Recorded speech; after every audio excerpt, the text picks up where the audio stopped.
2 ദിവസത്തെ Dallas trip കഴിഞ്ഞ് ഞങ്ങൾ ഫിലഡൽഫിയയിലോട്ട് തിരിച്ചു പോവുകയാണ്. അപ്പോൾ ഞങ്ങളിപ്പം രാവിലെ എയർപോർട്ടിൽ പോകാൻ ഇറങ്ങി. കാരണം ഉച്ചയ്ക്കാണ് ഞങ്ങളുടെ ഫ്ലൈറ്റ്. അപ്പം ഒരു 11:30-12 മണിയാകുമ്പോഴത്തേക്ക് റിപ്പോർട്ട് ചെയ്യണം. അപ്പോൾ അതിന് കണക്കാക്കി ഞങ്ങൾ വീട്ടിൽ നിന്ന് ഇറങ്ങി. ഏകദേശം അരമണിക്കൂർ ദൂരമുണ്ട്. അപ്പം ഇന്നും മഴയില്ല എന്നതാണ് പ്രത്യേകത. വന്ന ദിവസം മഴയുണ്ടായിരുന്നു. സെക്കൻഡ് ഡേ മഴയില്ലായിരുന്നു. ഇന്ന് മഴ ഒട്ടുമില്ല. അപ്പോൾ അത് കഴിഞ്ഞ് എയർപോർട്ടിലോട്ട് പോവുകയാണ്. ഈ റോഡിൻ്റെ സൈഡിൽ കാണുന്നതൊക്കെ പുതിയതായിട്ട് കാലിഫോർണിയൻ സ്റ്റേറ്റിൽ നിന്നൊക്കെ വന്നിട്ടുള്ള പുതിയ കമ്പനികളാണ്. കഴിഞ്ഞ വീഡിയോയിൽ ഞാൻ പറഞ്ഞ പോലെ ഡാലസ് ഒരു ഗ്രോയിങ് സിറ്റിയാണ്. അപ്പോൾ ഒത്തിരി കമ്പനികൾ ഇവിടെ പുതിയതായിട്ട് ഡാലസിൽ വരുന്നുണ്ട്. ഡാലസ് ജോലി കിട്ടാൻ സാധ്യതയുള്ള ഒരു അമേരിക്കയിലെ ഒരു സ്റ്റേറ്റാണ്. കാരണം അതിന് തക്കവണ്ണമുള്ള ജോലി സാധ്യതയുള്ളൊരു സ്ഥലവും കൂടിയാണ്. ഫിലഡൽഫിയയിലൊക്കെ ഞങ്ങളുടെ സ്റ്റേറ്റിലൊക്കെ ജോലി സാധ്യത കുറച്ച് കുറവാണ്. കാരണം കമ്പനികൾ ഇപ്പം റൺ ചെയ്യുന്നത് കുറവാണ്. ഉണ്ടായിരുന്ന കമ്പനികൾ പലതും പൂട്ടിപ്പോയി. അപ്പോൾ അതുകൊണ്ട് ഇപ്പം ഇവിടെ ഡാലസിനെ സംബന്ധിച്ച് ആർക്കും ജോലി കിട്ടാൻ എളുപ്പമാണ്. കാരണം അതിനുള്ളൊരു കമ്പനീസ് ഓപ്ഷൻസ് ഇവിടെ ഒരുപാടുണ്ട്. അപ്പം അതുകൊണ്ട് തന്നെ ഒത്തിരി പേര് മലയാളീസ് ആയിട്ടുള്ളവരും ഒക്കെ ഡാലസിലോട്ട്, മറ്റ് സ്റ്റേറ്റിലുള്ളവരൊക്കെ ഡാലസിലോട്ട് ഇപ്പം മൂവ് ചെയ്യുന്ന സമയം കൂടിയാണ്. കാരണം ഡാലസ് ഒരു ഗ്രോയിങ് സിറ്റി ആയതുകൊണ്ട്. അപ്പോൾ അങ്ങനെയാണ്. അപ്പോൾ ആ ഒരു ഇതുകൊണ്ട് കൂടുതൽ പേരിപ്പം ഡാലസിലോട്ട് വന്ന് താമസിക്കും. ഡാലസിൽ ഞാൻ കഴിഞ്ഞ വീഡിയോയിൽ പറഞ്ഞ പോലെ ഒരു കേരള സ്റ്റൈൽ ഒരു വെതറാണ്. ഇപ്പോൾ നമ്മൾ ഏകദേശം എയർപോർട്ടിലോട്ട് എത്തി. ഇനിയിപ്പം ഏകദേശം എയർപോർട്ടിലോട്ട് എൻട്രി ആയി. ഇനി നമ്മളവിടെ ചെന്ന് ലഗേജ് എടുത്ത് ഇറങ്ങിയതിന് ശേഷം ഇനി ബാക്കി എയർപോർട്ടിൽ ചെന്നിട്ട് ഇതിൻ്റെ ഇടയിൽ നമുക്കൊരു മെസ്സേജ് എയർലൈൻ ഭാഗത്തുനിന്ന് ഉണ്ടായി. ഫ്ലൈറ്റ് ഏകദേശം 2 മണിക്കൂർ ഡിലേ ആണെന്ന് പറഞ്ഞിട്ട്. ഇപ്പോൾ തന്നെ നമ്മൾ വന്നത് കുറച്ചുകൂടെ നേരത്തെയാണ്. അതുകൊണ്ട് ഇനി 2 hours കൂടെ നമ്മൾ വെയിറ്റ് ചെയ്യണം. അപ്പം ഫ്ലൈറ്റ് ഏകദേശം ഉച്ചയ്ക്കുള്ള ഫ്ലൈറ്റ് ഇനി ഒരു 4 മണിക്കാണെന്നുള്ള മെസ്സേജ് വന്നു. അപ്പം അതുകൊണ്ട് ഇപ്പോഴേ നമ്മളിനി വേറൊന്നും ചെയ്യാനില്ല. അപ്പോൾ അതുകൊണ്ട് എയർപോർട്ടിൽ കയറി നമ്മൾ വെയിറ്റ് ചെയ്യുക. അങ്ങനെ ചെയ്യല്ലാതെ വേറെ നിവൃത്തിയില്ല. അപ്പം ഇതാണ് ഡാലസിൻ്റെ എയർപോർട്ടിൻ്റെ ഓരോ എൻട്രി ഏരിയ. അപ്പം ഡാലസ് ഫോർട്ട് ഫോർത്ത് എന്നാണ് എയർപോർട്ടിൻ്റെ ശരിയായ പേര്. അങ്ങനെ ഡാലസിൽ ഒരു എയർപോർട്ടും കൂടെ, വേറൊരു എയർപോർട്ടും കൂടെ ഉണ്ട്. മറ്റു സൈഡിൽ നിന്നൊക്കെ വരുന്നവർക്ക് ഒരു ചെറിയൊരു എയർപോർട്ടും കൂടെ ഒരെണ്ണം കൂടിയുണ്ട്. അത് വേറൊരു ലൊക്കേഷനിലാണ്. പക്ഷേ മെയിൻ ഇൻ്റർനാഷണൽ എയർപോർട്ട് എന്ന് പറയുന്നത് ഇതാണ്. മറ്റത് ഒരു ഡൊമസ്റ്റിക് എയർപോർട്ട് പോലെ വേറൊരു എയർപോർട്ടും കൂടെ ഉണ്ട്. അപ്പം അത് വേറെ സൗത്ത് വെസ്റ്റ് എയർലൈൻ എന്നൊക്കെ പറയുന്ന എയർലൈൻസൊക്കെ ആ ഒരു ആ ഒരു എയർപോർട്ടിലാണ് വരുന്നത്. ഈ എയർപോർട്ടിൽ വരുന്നത് ഡെൽറ്റ എയർ, പിന്നെ അമേരിക്കൻ എയർലൈൻസ്, ഇങ്ങനെയൊക്കെയുള്ള എയർലൈൻസുകളാണ് ഈ ഇൻ്റർനാഷണൽ എയർപോർട്ടിൽ വരുന്നത്. അങ്ങനെ അപ്പം 2 രീതിയിലുള്ള എയർപോർട്ടുകളുണ്ട്. അപ്പം നമ്മളിപ്പം എയർപോർട്ടിലോട്ട് എൻട്രി ആവുകയാണ്.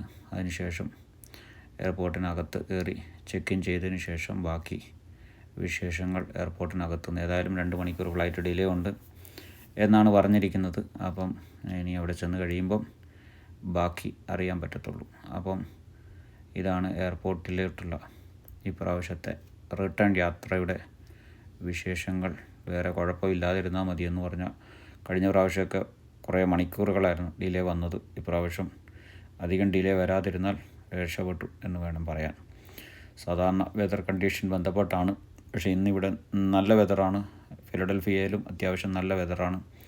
മഴയില്ല, സ്നോ ഇല്ല, മറ്റ് പ്രശ്നങ്ങളൊന്നുമില്ല എന്നാണ് അറിയുന്നത്. അതുകൊണ്ട് വലിയ കുഴപ്പമില്ലാതെ പോകാൻ പറ്റും എന്ന് തോന്നുന്നു.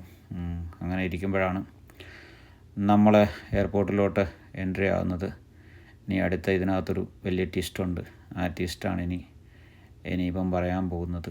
അപ്പം ഈ യാത്ര ഒരു പ്രത്യേക യാത്രയായിട്ട് ഇങ്ങോട്ട് വന്നപ്പം ഫ്ലൈറ്റ് ഇച്ചിരി ജർക്കിങ്ങും എല്ലാം ബുദ്ധിമുട്ടൊക്കെ ഉണ്ടായിരുന്നു. അപ്പം അങ്ങോട്ട് പോകുമ്പോൾ നല്ല ട്രിപ്പായിരിക്കുമെന്ന് പ്രതീക്ഷിക്കുന്നു എന്ന് വിചാരിച്ചിങ്ങനെ ചെല്ലുമ്പോഴാണ് അടുത്ത പ്രശ്നങ്ങളിങ്ങനെ രൂക്ഷമായ വിഷയം ഇനി വരാൻ പോകുന്നത്. അപ്പോൾ ഇതാണ് എയർപോർട്ടിൻ്റെ എൻട്രി ഏരിയകൾ. കാണാൻ നല്ല ഇൻ്റർനാഷണൽ എയർപോർട്ട് ആയതുകൊണ്ട് പുതിയ എയർപോർട്ടാണ്, വൃത്തിയുള്ള എയർപോർട്ടാണ്, അത്യാവശ്യം കൊള്ളാവുന്ന എയർപോർട്ടാണ്. അപ്പം ഇങ്ങനെ അത്യാവശ്യം നല്ല എയർപോർട്ടാണ്. മുകളിൽ കൂടെ ചെറിയ എയർപോർട്ടിനെ കണക്ട് ചെയ്യുന്ന വണ്ടിയൊക്കെ പോകുന്ന പോലെ ചെറിയൊരു വണ്ടിയാണത്. ട്രെയിൻ സർവീസ് പോലെ ഉള്ളൊരു സർവീസൊക്കെ ഉണ്ട്. എയർപോർട്ടിൻ്റെ ചുറ്റും പല ഗേറ്റ്സ് ഉണ്ടല്ലോ, ഒരു ഗേറ്റ്സൊക്കെ കണക്ട് ചെയ്യുന്ന, ടെർമിനലുകൾ കണക്ട് ചെയ്യുന്ന ചെറിയൊരു വണ്ടികളൊക്കെ ഇങ്ങനെ മുകളിൽ കൂടെ പോകുന്ന കാണാം. അപ്പം ഇതൊക്കെയാണ് ഇപ്രാവശ്യത്തെ ഈ യാത്രയിലെ വിശേഷം. അപ്പോൾ ഇനി അടുത്ത മൊമെൻറ്റ്സ് ചെക്ക് ഇൻ ചെയ്തതിന് ശേഷം നമുക്കിനി ആ യാത്രാവിശേഷങ്ങളിലേക്ക് എത്താം. എങ്ങനെയാണ് കാര്യങ്ങൾ എന്ന് ചെന്ന് നോക്കിയാലേ അറിയാൻ പറ്റത്തുള്ളൂ. കാരണം നമ്മുടെ ഇന്ത്യയിലാണെങ്കിൽ ഏകദേശം നമ്മൾ ഫ്ലൈറ്റ് ടൈമിന് തൊട്ട് മുമ്പായിട്ട് നമ്മളെ അകത്ത് കയറ്റത്തുള്ളൂ. നമുക്കിവിടെ പക്ഷേ എനിക്ക് തോന്നുന്നു എപ്പോഴാണെങ്കിലും ഈ മോളിൽ കാണുന്ന ഇത് കണ്ടോ, ട്രെയിൻ സർവീസ് പോലത്തെ പരിപാടിയാണ്. അപ്പോൾ നേരത്തെ പറഞ്ഞ പോലെ നമ്മുടെ ആ ഫ്ലൈറ്റ് ടൈമിന് മുമ്പേ നമ്മളെ അകത്തോട്ട് ഇന്ത്യയിലൊക്കെ ആണെങ്കിൽ കയറ്റത്തുള്ളൂ. ഇവിടെ പക്ഷേ നമുക്ക് എപ്പോൾ വേണമെങ്കിലും അകത്ത് കയറാം. ടൈമിങ് ഒന്നുമില്ല, നമുക്കകത്ത് കയറി ഇരിക്കാം. പിന്നെ ചെക്ക് ഇൻ സമയത്ത് പോയി ഓൾറെഡി ഓൺലൈൻ ചെക്കിങ് നമ്മൾ ചെയ്തിട്ടുള്ളതുകൊണ്ടും നമുക്ക് ലഗേജ് കൊടുക്കാനുണ്ട്. അതുകൊണ്ട് നമ്മൾ ലഗേജ് കൊടുത്ത് നമ്മൾ ഡെസ്കിൽ പോകണം. പക്ഷേ അല്ലെങ്കിൽ നമുക്ക് ഓൺലൈൻ ചെക്കിങ് ആണെങ്കിൽ നമുക്ക് നേരിട്ട് സെക്യൂരിറ്റി ചെക്കിലേക്ക് പോകാൻ പറ്റും. അപ്പോൾ ഇവിടെ അതിന് വേണ്ടിയിട്ട് നമുക്ക് പക്ഷേ ലഗേജ് ഉണ്ട്. അപ്പോൾ ആ ലഗേജ് കൊടുത്തിട്ട് വേണം പോകാനായിട്ട്. അപ്പോൾ അതുകൊണ്ട് നമ്മൾ എന്തായാലും വെയിറ്റ് ചെയ്തേ പറ്റത്തുള്ളൂ. ഇതാണ് ഡാലസ് ഇൻ്റർനാഷണൽ എയർപോർട്ടിൻ്റെ ഫ്രണ്ടേജ്. അത്യാവശ്യം വലിയൊരു എയർപോർട്ടാണ്. ഇപ്പോഴാണ് ആ ഞാൻ ട്വിസ്റ്റ് എന്ന് പറഞ്ഞത് ഇപ്പോഴാണ് സംഭവിക്കുന്നത്. ഇപ്പം ജൂലൈ 18 ഡേറ്റ്. ഈ ജൂലൈ 18 സംഭവിച്ചൊരു കാര്യമാണ്. ഇൻ്റർനാഷണൽ ലെവലിൽ ഫ്ലൈറ്റ്സിൻ്റെ സോഫ്റ്റ്വെയർ, മൈക്രോസോഫ്റ്റ് എന്ന് പറയുന്ന സോഫ്റ്റ്വെയർ നിന്നുപോയി. ലോകം മൊത്തം നിന്നുപോയി. അത് ഇന്ത്യയിൽ ഉൾപ്പെടെ എല്ലായിടത്തും നിന്നുപോയ സിറ്റുവേഷനാണ് കാണുന്നത്. ഡാലസ് എയർപോർട്ട് എന്നല്ല, അമേരിക്കയിലെ എല്ലാ എയർപോർട്ടും 18 ഉച്ച തൊട്ട് ഫുള്ളായിട്ട് ഓഫായിപ്പോയി. അങ്ങനെ ആളുകളെല്ലാം വെയിറ്റ് ചെയ്യുകയാണ്. ഞങ്ങൾ മണിക്കൂറുകൾ വെയിറ്റ് ചെയ്തു. മണിക്കൂറുകളെന്ന് പറഞ്ഞാൽ ഒരു ദിവസം മുഴുവൻ എയർപോർട്ടിൽ ഇരിക്കേണ്ടി വന്നു. ഏകദേശം രാവിലെ 11 മണിക്ക് എത്തിയിട്ട് ഞങ്ങൾ പിറ്റേ ദിവസം രാവിലെ ഈ പോർട്രിക്കോ, ഞങ്ങളിപ്പം വെളുപ്പിനെ പിറ്റേ ദിവസം വെള്ളിയാഴ്ച വെളുപ്പിനെയാണ് ഇവിടെ നിന്നൊരു കണക്ഷൻ ഫ്ലൈറ്റ് ഞങ്ങൾക്ക് കിട്ടുന്നത്. അത് പോർട്രിക്കോ എന്ന് പറഞ്ഞ സ്ഥലത്തേക്കാണ്. അതായത് അമേരിക്കയുടെ മറ്റൊരു ഐലൻഡാണ് ഇപ്പോൾ നിങ്ങൾ കണ്ടുകൊണ്ടിരിക്കുന്നത്. ആ ഐലൻഡ് എന്ന് പറഞ്ഞാൽ ബാർബിഡോസ്, നമ്മുടെ ക്രിക്കറ്റിൻ്റെ വേൾഡ് കപ്പ് നടന്ന ബാർബിഡോസ് എന്ന് പറയുന്ന ഐലൻഡിൻ്റെ അടുത്തുള്ള ഐലൻഡാണ് പോർട്രിക്കോ എന്ന് പറയുന്നത്.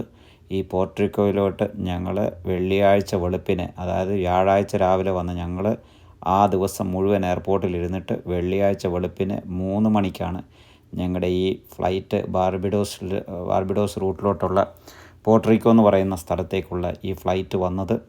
അങ്ങനെ ഞങ്ങൾ ഈ ഫ്ലൈറ്റിന് ഏകദേശം ഡാലസിൽ നിന്ന് 4 മണിക്കൂറോളം ദൂരമുണ്ട്. അങ്ങനെ രാവിലെ ഏകദേശം 7 മണിയായപ്പം ഞങ്ങൾ ഈ പോർട്രിക്കോ എന്ന് പറയുന്ന ഈ എയർപോർട്ടിലെത്തി. അങ്ങനെ ഇവിടെ ഞങ്ങൾക്ക് വെളിയിലൊക്കെ ഇറങ്ങാൻ സാധിക്കും. ചെറുതായിട്ടൊന്ന് വെളിയിലോട്ടൊക്കെ പോയി. അമേരിക്ക തന്നെ ആയതുകൊണ്ട് വിസ വേണ്ട, മീൻസ് മറ്റ് രാജ്യത്തിൻ്റെ ഇതൊന്നുമില്ല. അപ്പം പക്ഷേ ഇത് അമേരിക്കയുടെ ഐലൻഡാണ്. ശരിക്കും അമേരിക്കയുടെ നമ്മുടെ സിറ്റി ഭാഗമല്ല, ഒരു ഐലൻഡ്, ബാർബിഡോസ് എന്ന് പറയുന്ന ഐലൻഡ് പോലത്തെ ഒരു ഐലൻഡാണിത്. അപ്പം അങ്ങനെ, പക്ഷേ ഇവിടെ അധികം സമയമില്ലാത്തതുകൊണ്ട് ഏകദേശം 1 മണിക്കൂറേ ഉള്ളായിരുന്നു ഞങ്ങൾക്ക്. പെട്ടെന്ന് തന്നെ ഞങ്ങൾക്ക് തിരിച്ചു വരേണ്ടി വന്നു. അങ്ങനെ ഇതൊരു അമേരിക്കക്കാർ ജസ്റ്റ് വിസിറ്റിന് വരുന്ന, അല്ലെങ്കിൽ അവരുടെ ഹോളിഡേയ്സ് ആഘോഷിക്കാൻ വരുന്ന ഒരു ഐലൻഡൊക്കെയാണിത്. അപ്പം അതിനാണ് ഇവിടെ കൂടുതൽ ആൾക്കാരും വരുന്നത്. ഈ പോർട്രിക്കോയിൽ വന്ന് ഇവിടുന്ന് ഏകദേശം രാവിലെ ഒരു 7 മണിയായപ്പോഴത്തേക്ക് ഇവിടെ ലാൻഡായി. പിന്നെ ഇവിടുന്ന് ഏകദേശം 8 മണി ഒക്കെ 9 മണിയായപ്പോഴത്തേക്ക് ഇവിടുന്ന് അടുത്ത ഫ്ലൈറ്റ്, അത് ഉച്ചയ്ക്ക് ഏകദേശം വീണ്ടും ഒരു 3.5-4 മണിക്കൂർ യാത്ര ചെയ്ത് ഉച്ചയായപ്പോഴത്തേക്ക് ഞങ്ങൾ അടുത്ത ഫ്ലൈറ്റിന് വേണ്ടി ഇതിനകത്ത് കയറിയേക്കുവാണ്. അങ്ങനെ ഏകദേശം ഉച്ചയോടുകൂടി ഞങ്ങൾ 2 മണിയോടുകൂടിയാണ് പിന്നെ ഫിലഡൽഫിയയിൽ യാത്ര ചെയ്യുന്നത്. അപ്പം ജൂലൈ മാസം 18 ഇൻ്റർനാഷണൽ ലെവലിൽ മറക്കാൻ പറ്റാത്തൊരു ദിവസമാണ്. സോഫ്റ്റ്വെയർ ഡൗൺ ആയി പോയതുകൊണ്ട് ഞങ്ങളുടെ ഒരു ദിവസം മുഴുവൻ എയർപോർട്ടിൽ ഇരിക്കേണ്ടി വന്നു. അങ്ങനെ അത്രയും ബുദ്ധിമുട്ടി. അത് ഞങ്ങൾ മാത്രമല്ല, ഇന്ത്യയിൽ ഉൾപ്പെടെ മീഡിയ വാർത്തയായതാണ്. എല്ലാ ലോകം മുഴുവൻ സ്തംഭിച്ചു പോയ ഒരു നിമിഷമാണ് അത്. എയർപോർട്ട് മാത്രമല്ല, എല്ലാ സേവനങ്ങളും നിന്നുപോയ ഒരു ദിവസമാണ് ജൂലൈ 18. അപ്പോൾ അങ്ങനെ ഞങ്ങൾ പോർട്ടറിക്കോയിൽ നിന്ന് അങ്ങനെ ഞങ്ങൾ തിരിച്ച് ഈ ഫ്ലൈറ്റ് കയറി അങ്ങനെ ഫിലഡൽഫിയയിലെത്തി. അതാണ്